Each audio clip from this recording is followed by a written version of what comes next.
हमरा साथ में बानी श्रवण कुमार पांडे जी के पत्नी बानी और यहाँ से हमने के बात करम सन। बीते दिन लगातार न्यूज खबर जौन बात चर्चा में रहल बा कि श्रवण कुमार पांडे जी 2 गो शादी कर चुकल बानी और पहिलका पत्नी के स्टेटमेंट हमने के लेवे पहुंचल बानी सन। हालांकि दूसरका पत्नी के स्टेटमेंट हमने के ले चुकल बानी सन। यहाँ के का नाम बा। हालांकि श्रवण कुमार पांडे जी आरोप लगाओ तनी के पहिलका पत्नी हमरा के छोड़ के चल गई, ज़्यादा खर्चा पैसा हमरा ऊपर हो गई। तो ओकरा बाद से उनका के बहुत खोजनी, खोजला के बाद से नाम मिलली, ओकरा बाद से हम अपन दूसरका शादी कर लेनी।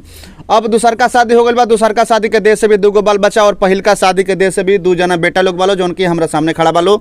और वहाँ के पहिलका पत्नी हमरा साथ में बनी, यहाँ से तमाम बातचीत करें। का कहें वहाँ के जौन आरोप लगाओ तने रहुआ ऊपर कि वो हमरा के छोड़ के चल गई, कर्जा पैसा हो गई, तो अब विदेश में कमा के 22 लाख 20 लाख 14 लाख देले बने उनका के कमा के, पर का कहे वो हमरा के झूठ साँच प्लेन लगाता है। ठीक बा, कहता है 8 लाख रुपया कुछ हमरा के दिले नहीं। वो तो कर्जा लेके चल गए, चुपा चोरी आके शादी को के घर में लेके चल अले। हम एजा अपना लड़कन के 2 गो कमा के खियाई ले, मेहनत मजदूरी क के हनु। अब सब जो कहता है हम ना अथी करेम, हई करेम, हऊ करेम, मारे के गरिया के हमरा के धमकी देले। तो हमरा ये कहना बा जे ऊ रही तो हम ना हो तो ऊ ना और रहबो करेम। तो ऊ हमरा के जितना दिन के लड़का खियौले बानी पियौले बानी लागल बा उतना हमरा के जोड़ के देस। तो राउर जौन शादी भइल, राउरो शादी लवे मैरिज हाँ, लवे मैरिज भइल। आ जौन वहाँ के दूसरका शादी करले बने वो वहाँ के लवे मैरिज करले बने। तो ऐसा का बीत भइल कि इतना बड़ा बड़ा बच्चा लोग के बीच में रहते हुए ऐसा बात आ गई? वो हम पहले ही कहले रहले जे हम खर्चा पानी ना देम। हम पहले ही कहले रहले जे हम करेम तो 2 गो शादी करेम। पहले कहले? हाँ, पहले कह चुकल रहले। तो हम कहनी जे अच्छा ठीक बा, विदेश जाए के दाम पर पैसा लेके चल गइले। आ वो जैसे अइले तो हमरा ए जाए आइनी तो चुपा चोरी शादी क के घरे आइल बड़े।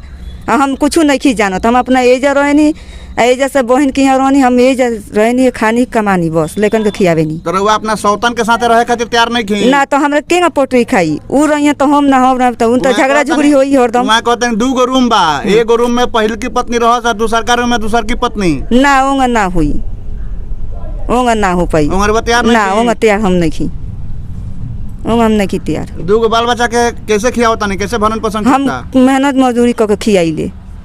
सोनी रुपये कितना दिन से पैसा नहीं दिले रहुआ के खर्चा? वहाँ के 7-8 साल हो गई पैसा हमरा खर्चा पानी दहले। ऐसा का बात भइल के लोग लव मैरिज कहनी बात में ऐसा बात बिगड़ गई? पुसला पोला के हमरा के ले गइले, जहाँ हई करे भऊ करेम, हेंगा करेम, गहना गरवाएम, इतना रुपया जमा करेम आ कुछ ना कइले, लेके चल गइले। रुआ का फुसला के शादी कइले? हाँ, फुसला के शादी भइल भाई सब पोला के। कितना साल पहले शादी भइल? कितना साल पहले? ये 14 साल होइए गइल, 14-15 साल। 14-15 साल पहले रुआ के शादी कइले? हाँ। आ फिर से दूसर का शादी भी कॉल? हाँ, दूसर का शादी कॉल। दूसरको के देह से 2 गो बाल बच्चा बा? दूसर का दे हमरो दे से 2 गो बात देखत बढ़ले बने। तो टोटल 4 गो लड़का हो गए? हाँ। तो सब करे खातिर तैयार बड़े? तो हम नहीं तैयार, उ करो चाहना को हम तैयार नहीं। एजा हम हो गए 4 साल। ये घटना है कहीं आवेदन दिले बनी? हाँ, थाना में, महिला थाना में देते चुकल बनी। कोर्ट में मामला चल गइल? हाँ, कोर्ट में मामला चल गइल बाबे।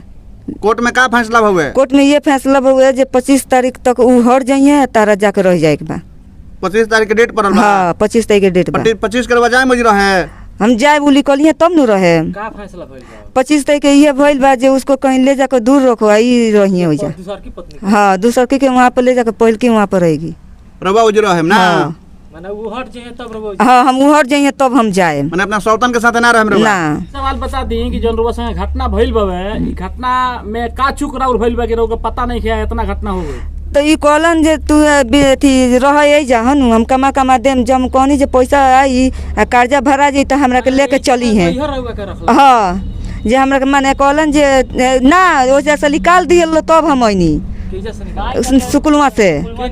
हम घर के माने गांव के लोग कर्जा आला जेका से कर्जा लिया ही रहे वो आदमी निकालल आ ताला मारा गइल। अच्छा, गांव के लोग माने? हाँ हाँ, कल ओल खोल के रख दियल। हम कल बनवनी, कोली लिपनी पोतनी सब कुछ कहनी आ ओहि में लड़का के अपन कहनी जे खिया पिया के छोटकी छोट के दिन रहे आ ना बिहाने भइल आइल हमने के निकाल दियल, खैले पीले हमने के चल गइनी सन। ए जे कोनो आराने ना रहे। विदेश चल गइनी के उ विदेश रहले, विदेश पैसा ना भेजल है ना कुछ, जब बोलवले तब हम वही बेरी गइनी। एगो और चीज बताएं, जो रउआ संगे घटना भइल बावे अभी राउर पर जौन बीतल बा अफसोसजनक बा, हाँ, लेकिन और महिला के ऊपर का संदेश देव के नहीं बताए कि हाँ अगर अदर आदमी के साथ में ना घटना घटे?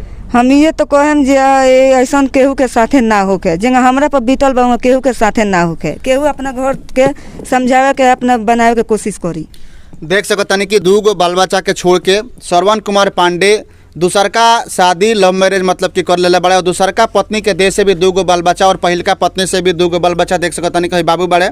अभी स्कूल संख्या के बुलाओ गई हो हई बड़े पहिलका बेटा श्रवण कुमार पांडे के देह से, हालांकि इनकर उम्र बता 12-13 साल से ऊपर हो इनकर उम्र। हाँ 13 साल के उम्र इनकर हो चुकल बाटे। ये छोट बेटा बड़े और 2 गो बच्चा और पत्नी के छोड़ के दूसरका लव मैरिज कर ले। पहिलका शादी भी लव मैरिज, दूसरका शादी भी लव मैरिज और पहिलका पत्नी के अपना साथ में घर ले जाकर रखले बड़े। दूसरका पत्नी के आरोप लगता कि हम भी ओजी रहेम लेकिन हम अपना सौतन के साथ ना रहेम, हम अकेले जाके वो घर पर रहेब। तो कहीं ना कहीं बहुत बड़ा सवाल बा और समाज में भी बहुत बड़ा सवाल बा कि जौन बाकी 2 गो शादी करता रहे, दोनों पत्नी के रखे के तैयार भी होता रहे और पहिलका पत्नी के बतावत भी नहीं कि हम दूसरका शादी करे जाता नहीं, जबकि 2 गो बाल बच्चा और पत्नी के रहते हुए और कहता रहन कि हम पूरा जवार खोजले बनी अपना पत्नी के, हमार पत्नी कहीं नहीं के मिलल। कहता पूरा खोजले बनी हम जवार में। बोलता रहूँ, झूठ बोलता रहूँ, कहीं खोजले नहीं खो ना।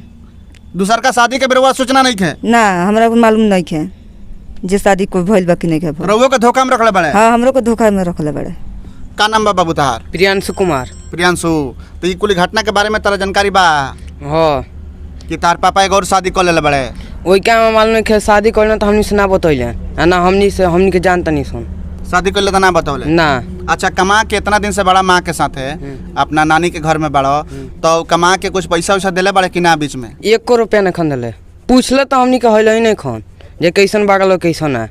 पापा अभी तक ले पूछले भी नहीं खो ना कि केंगा बड़ा लोग के केंगा खाता रहो केंगा पियता रहो? कुछ हमनी के लगा फोन उन करना वाला ना, हमनी के उनका बारे में जानता नहीं सन कहाँ बागा कहाँ करता नहीं कहाँ नहीं करो। अभी वो वहाँ के कहनाम बा कि वो आवस हमरा लगे रहो, हमारे बाल बच्चा हमरा लगे रहो, जेबल रहबा अपना पापा के लगे?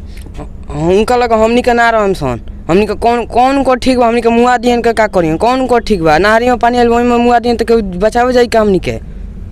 बिल्कुल वाजिब सवाल बटे कि कौन भरोसा बा कि वो आदमी का करी, 2 बार लव करता, 2 बार प्यार करता, 2 बार शादी करता। अब का गारंटी बा कि वो आदमी फिर से पहिलका पत्नी के राखी कि ना राखी? सबसे बड़ा सवाल बा। का नाम बा बाबू? अंकित कुमार। अंकित कुमार, पापा से मिलले कितना दिन हो गए? ढेर दिन हो गए। हाँ। पापा के देखले? हाँ। पापा कब समाचार ले फोन करी ले? ना पापा के फोन ना आवेला? ना। के बनावेला के खियावेला बाबू? मम्मी। पैसा कहाँ से आवेला? के कमाला? तर नानी के यहाँ तर नाना तर नहीं खी? मम्मी कमाले। मम्मी कमाली? हाँ। मम्मी पैसा ले आवली? हाँ। पापा जी फोन करके पूछे ना समाचार? ना पापा के लगे जाइब? ना जम हम। पापा के लगे जाए के मन नहीं करत? पढ़े ला बाबू? हाँ। कौना क्लास में बाड़ो? 3 में बाड़ो? सरकारी स्कूल में पढ़ता रहो? देख सकता नहीं कि छोटा छोटा बच्चा लोग के छोड़ के इस शख्स दूसर का शादी करता और आरोप लगावता पहिलका पत्नी के ऊपर कि पहिलका पत्नी हमरा के छोड़ के भाग गई। सबसे बड़ा सवाल बा। हालांकि कोर्ट में मामला बा और कोर्ट के संज्ञान में, थाना के संज्ञान में लगातार थाना संपर्क कर रहा बा। आगे के समाचार जौन भी हो रहा पास में पहुँचाएम सन। धन्यवाद।